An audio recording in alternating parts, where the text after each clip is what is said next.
Hello everybody, I am Preeti, your host and educator, and you all are watching your favorite channel that is Easy Way to Learn with Preeti. आज हम करने जा रहे हैं about the difference between apostrophe. Apostrophe होता क्या है? देखिए, there are two types of apostrophe.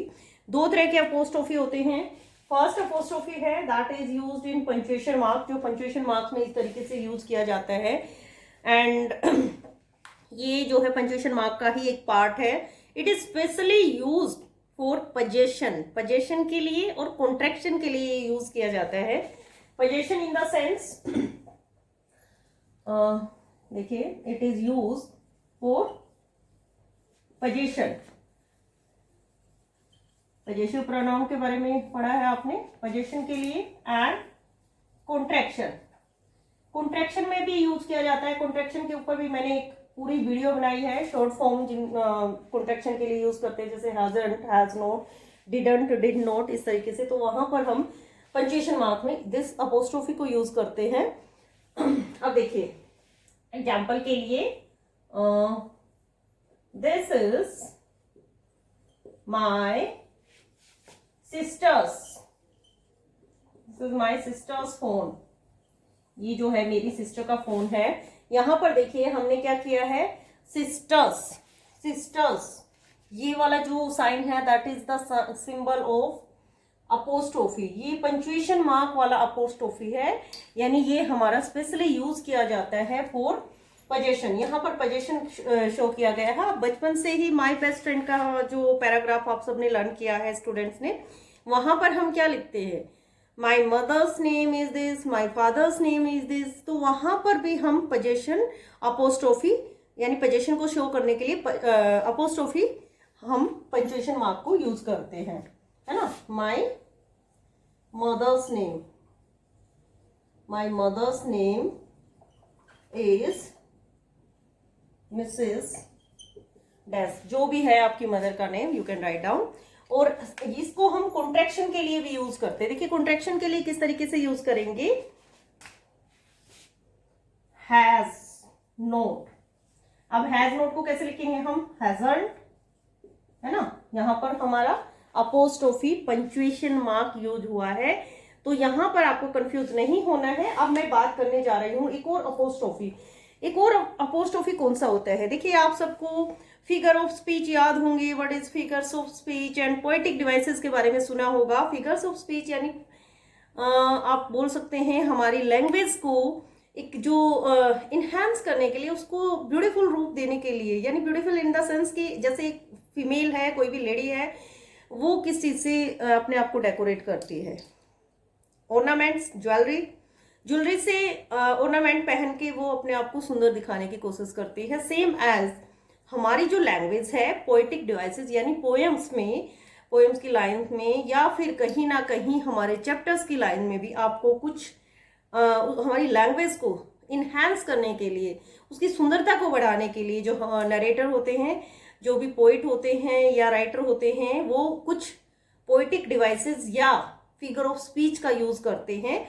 उन्हीं फिगर ऑफ स्पीच में एक हमारा मेन फिगर ऑफ स्पीच है दैट इज अपोस्ट्रोफी. अब ये अपोस्ट्रोफी कौन सा है, इसमें जो है हम डायरेक्टली एड्रेस करते हैं अ नॉन एग्जिस्टेंट और डेड पर्सन, यानी ऐसे पर्सन को हम डायरेक्ट एड्रेस करते हैं. एड्रेस इट मीन्स उसको संबोधित करते हैं. इस अपोस्ट्रोफी फिगर ऑफ स्पीच को हिंदी में बोला जाता है संबोधन यानी पुकारने के लिए हम किस तरीके से यूज किया जाता है. देखिए हिंदी में आपने जो भी हिंदी में इनको अलंकार बोलते हैं, है ना. फिगर ऑफ स्पीच यानी अलंकार से जल्दी समझ आ जाएगा आपको. ट्रांसलेशन के साथ साथ बच्चे जो है इजिली अंडरस्टूड करते हैं. तो संबोधन, हे अरे, है ना, इसी तरीके से हम पढ़ते आए हैं बचपन से. तो संबोधन के लिए हम अपोस्ट्रोफी यानी अपोस्ट्रोफी कौन सा फिगर ऑफ स्पीच है, इसमें आपको ये वाला सिंबल, एक्सक्लेमेटरी सिंबल है ये सिंबल आपको बहुत से प्लेसेस पर यूज होता मिलेगा. इसमें हम डायरेक्ट एड्रेस करते हैं, डायरेक्ट जो है यूज करते हैं this figure of speech for non existent का मतलब है जो एग्जिस्ट ही नहीं करते हैं, जो एग्जिस्ट नहीं करते हैं, यानी है ही नहीं, यानी डेड पर्सन के लिए, या non living object, non living object यानी निर्जीव चीजों के लिए हम इसको यूज करते हैं एज दो it were a living being, और इस तरीके से यूज करते हैं मानो ये एक लिविंग बीइंग है, मानो ये एक सजीव पर्सन है, एक सजीव जीव है, कोई भी प्राणी है नॉन लिविंग ऑब्जेक्ट्स के लिए। And is capable of understanding the feelings of the speaker, मतलब इस तरीके से हम यूज करते हैं मानो वो हमारी फीलिंग्स यानी हम स्पीकर की जो फीलिंग्स हैं उसको समझ रहा है। लाइक मैं बोर्ड की बात करूं, मैं मान लो मैं कंप्यूटर स्क्रीन पर वर्क कर रही हूं और मैं उससे बात करना स्टार्ट कर दूं, तो वहां पर हम apostrophe use, I don't you ever work you stupid, you stupid computer, यानी यहां पर कंप्यूटर को जो है अपोस्ट्रोफी संबोधित किया गया है। देखिए मैंने अभी राइट डाउन किए हैं कुछ एग्जांपल संबोधन के लिए, यानी अपोस्ट्रोफी जो हमारा फिगर ऑफ स्पीच है वो हम कहां कहां और कैसे यूज करते हैं।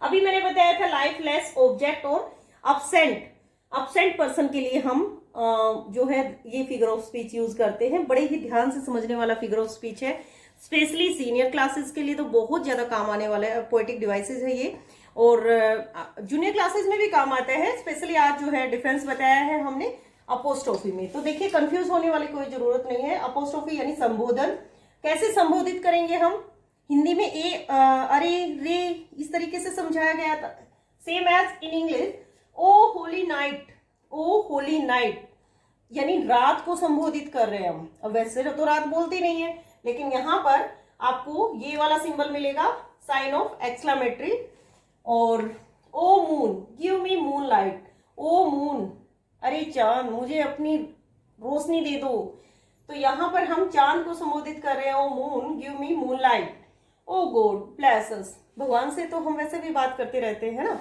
वो अब्सेंट पर्सन है, इट मीन्स हमारे सामने प्रेजेंट नहीं है, लेकिन हमारा बिलीफ है कि वो हमसे बात कर रहे हैं, हम हमारी बात सुन रहे हैं। तो यहाँ पर पोइट या स्पीकर की फीलिंग्स, उसको ये लगता है कि हमारी फीलिंग को सामने वाला अंडरस्टूड कर रहा है, तो इसी वजह से हम अपोस्ट्रोफी यानी संबोधन फिगर ऑफ स्पीच यूज करते हैं। अब लाइफ से लोग इतने परेशान हो जाते हैं लाइफ के बारे में, कई लोग जो है अपनी ही लाइफ से अपने आप से ही बातें करने लग जाते हैं।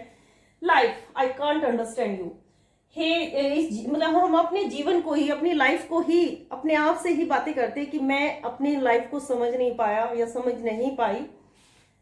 फिर मैंने अभी जस्ट एग्जांपल बताया था आपको कि कंप्यूटर पे काम करते करते कभी कभी इतना गुस्सा आता है कि वो हैंग हो जाता है, राइट, करप्ट हो जाती है कोई विंडो, तो हम क्या बोलते हैं, why don't you ever work you stupid computer. यानी जनरली ऐसा सबके साथ होता है, मेरे साथ तो बहुत बार होता है कि हम किसी भी नॉन लिविंग ऑब्जेक्ट को इस तरीके से ट्रीट करते हैं मानो वो हमारी बात सुन रहा है या हमारे साथ बोल रहा है, बिहेव कर रहा है, हमारी फीलिंग को अंडरस्टूड कर रहा है, राइट।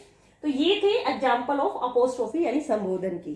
तो स्टूडेंट्स आज हमने क्लियर किया है difference between apostrophe and apostrophe. अब दोनों ही अपोस्ट्रोफी क्या है, एक अपोस्ट्रोफी आपका जो पंक्चुएशन मार्क्स में यूज होता है, पंक्चुएशन मार्क्स के लिए, जहां पर हम उसको पोजीशन या कॉन्ट्रैक्शन में यूज करते हैं। ऊपर जो हल्का सा ये लगाते हैं ना इस तरीके से, mothers, fathers, sisters, friends, my friends name, तो वो पोजीशन के लिए आया है। कॉन्ट्रैक्शन भी मैंने आपको बताया, जैसे didn't, did not, don't, do not, इस तरीके से। और ये जो है ये फिगर ऑफ स्पीच है संबोधन, लाइफलेस ऑब्जेक्ट्स के लिए या अब्सेंट पर्सन के लिए हम यूज करते हैं। तो आगे से आप कोई भी कभी भी अपोस्ट्रोफी के यूज में कंफ्यूज नहीं होंगे। तो आज का जो टॉपिक था वो यहीं पर एंड होता है। जो भी स्टूडेंट हमारे साथ नए जुड़े हैं हमारे चैनल को सब्सक्राइब कीजिए, वीडियो अच्छी लगी तो इसको लाइक कीजिए और ज्यादा से ज्यादा इसको अपने सभी फ्रेंड्स के साथ शेयर करते रहिए, इसी से हमें मोटिवेशन मिलता है। Always stay connected with easy way to learn with Preeti. मिलते हैं नेक्स्ट वीडियो में, तब तक के लिए बाय बाय।